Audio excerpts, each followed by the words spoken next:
Tickets है या candidates को नॉमिनेट करने का सिलसिला है, उसके बारे में भी बात हुई है। खान साहब के इंस्ट्रक्शन के मुताबिक हम इंशाअल्लाह ताला फुल फोर्स के साथ इलेक्शन कंटेस्ट करने जा रहे हैं। जो भी निशान हमारे कैंडिडेट्स को मिलेगा, पीटीआई 3 दिनों के अंदर अंदर इंशाअल्लाह ताला अपने सपोर्टेड कैंडिडेट का अपने मुतालिका निशानात के साथ एक लिस्ट इशू करेगी और हमारी आवाम से अपील होगी कि पीटीआई के मुंतखब करदा नुमाइंदों को आप वोट करके कामयाब कर ले। और इंशाअल्लाह ताला जो सीटें जो अभी पेंडिंग में रखी थी 2 दिन के अंदर अंदर उसको रिव्यू को करके फाइनल हो जाएगा पंजाब के हद तक। बाकी हम सारा ये समझते कि सुप्रीम कोर्ट की जो डिसीजन है जिसने हमसे बल्ला ले लिया उससे 25 करोड़ अवाम की बुनियादी हकूक़ मुतासर हुए हैं और ये जमहूरियत के ख़िलाफ़ एक साजिश कामयाब हुई है। ये जमहूरियत का बहुत बड़ा नुकसान इससे हुआ है और इससे करप्शन की एक इब्तिदा होगी।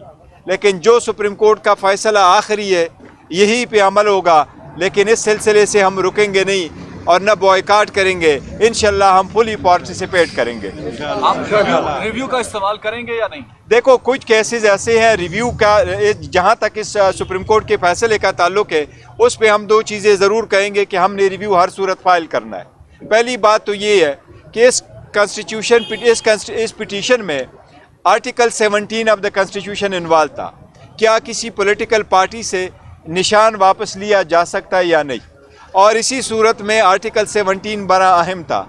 अगर आर्टिकल 17 अहम था तो 3 मेंबर बेंच सुप्रीम कोर्ट का इस केस को नहीं सुन सकता था। इस केस को सुनना था पाकिस्तान सुप्रीम कोर्ट के 5 मेंबर बेंच ने। इसीलिए कुछ इसमें अदरवाइज भी फैक्चुअल ऐसी गलतियां हैं जो हम समझते हैं कि ये सुप्रीम कोर्ट के पास रिव्यू में आना ज़रूरी है, तो इंशाअल्लाह ताला इसके खिलाफ रिव्यू भी हम सुप्रीम कोर्ट में फाइल करेंगे।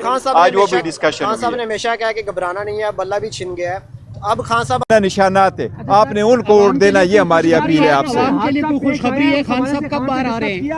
अल्लाह करे जल्द। जी सर, आपके घर जो हादसा पेश आया उस हवाले से खान साहब से डिस्कशन? देखो खान साहब को बड़ा दुख हुआ इस हवाले से और बड़े परेशान हुए कि हमारे चेयरमैन के घर पे ऐसा हुआ है, लेकिन देखो उनसे कोई ऐसी चीज़ बाइद नहीं थी। जो भी है वो अंडर इंक्वायरी अभी हो रहा है और पाकिस्तान इस्लामाबाद के IGP साहब ने कुछ कमिटमेंट भी करवाई थी कि नहीं हम इंशाल्लाह इसके तहत तक जाएंगे। कुछ लोग तो सस्पेंड हुए हैं, लेकिन इंशाल्लाह फाइनल रिपोर्ट आएगी जिस वक्त आएगी तो। लेकिन मुनीर फारूक साहब कहते हैं कि मेरी बात हुई पुलिस वालों से, IG लेवल तक बात हुई, उन्होंने कहा जी हमने ये छापा नहीं मारा, छापा किसी और ने मारा है, सस्पेंड पुलिस वाले हो गए, इस पे क्या कहेंगे? देखो जो मैं तो उसी को मानूंगा जो chief inspector general of police कह रहे हैं, रिस्पॉन्सिबल आदमी है, उन्हीं की वर्ड को लेता हूँ। लेकिन देखे हम ये फेस करते रहे, बहुत फेस करते रहे, अब ये खत्म होना चाहिए। Let's proceed to the election. Sir ये बताइएगा कि ट्रेडिंग जो है ना, कहा जाता है कि जो PTI के कैंडिडेट जीतेंगे तो उसके बाद हॉर्स ट्रेडिंग के इम्कानात बढ़ गए, उसको रोकने के लिए आपके लाए? देखें हॉर्स ट्रेडिंग के वाकई इम्कानात बढ़ जाते हैं अगर आप इंडिपेंडेंट है, लेकिन जितने हमारे कैंडिडेट्स हैं उन्होंने नामिनेशन पेपर फाइल कर दिए। नामिनेशन पेपर में उनका लिखा हुआ है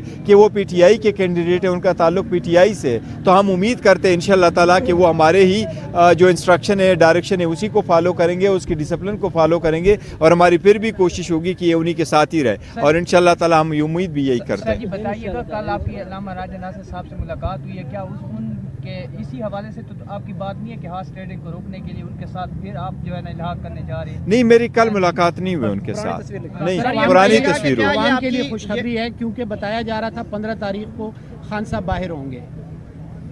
फिलहाल अभी केस तो लगा नहीं है, लेकिन अल्लाह करे जल्द से जल्द, और हम तो यही कोशिश कर रहे हैं कि जिस तरह बाकी लोगों को केसेस जल्द से जल्द सुने गए, अगर खान साहब का केस भी जल्द से जल्द सुना गया तो वो भी इंशाअल्लाह ताला बाहर ही होंगे। जो नजरियाती से आपने इत्तेहाद किया था उस हवाले से खान साहब ने क्या कहा? आप उसके चेयरमैन को नहीं बचा सके और वो प्रेस कॉन्फ्रेंस उनको करनी पड़ी। देखो बड़े सारे लोगों को प्रेस कॉन्फ्रेंस नहीं करनी पड़ी, क्या करे अगर ये तरीके हारे। अदरवाइज पार्टियों का आपस में इस किस्म का इत्तेहाद करना कोई माल बईद नहीं है। आपने देखा हुआ है पाकिस्तान पीपल पार्टी का चेयरमैन जो है बिलावल, वो जाके पार्लियामेंटेरियन के टिकट पे इलेक्शन लड़ता है। इसी तरीके से कराची में भी देखो GDA के जितने कैंडिडेट्स है वो PMLN के टिकट से इलेक्शन कंटेस्ट कर रहे हैं। अगर उनको दिया जा रहा है तो इनको भी देना चाहिए था। कोशिश सिर्फ यही होती है कि आपको एक कॉमन सिंबल मिले। अगर आप चेयरमैन को बचा लेते हो प्रेस कॉन्फ्रेंस नहीं, ये देखो सिर्फ चेयरमैन बचाने की बात नहीं है कि वो चेयरमैन कहता है, लेकिन वो इलेक्शन कमीशन ने एक नोटिफिकेशन भी साथ इशू किया है कि एक पार्टी का दूसरी पार्टी के साथ ऐसी सूरत हाल में आप उसका निशान इस्तेमाल नहीं कर सकते। ये एक अलग बात है, अगर हम उसको चैलेंज करेंगे کریں گے، لیکن چونکہ یہ آخری دن تھا، آخری دن کے بعد it would be now too late. میں سمجھتا ہوں جو کل تک ہوا وہ پاسٹ ہے، وہ ماضی ہے، وہ قصہ فارینی آئے. Let's proceed now to the future. اب کچھ نہیں ہو سکتا، پروسیڈ کر کے کر لیں. تقسیم کے حوالے سے بہت زیادہ ٹکٹوں کی تقسیم کے حوالے سے دیکھیں، جو پنجاب ہے KPK میں کوئی تقسیم کا حوالہ نہیں آ رہا، سندھ میں بھی ہمارے حساب سے کوئی نہیں آ رہا، بلوچستان میں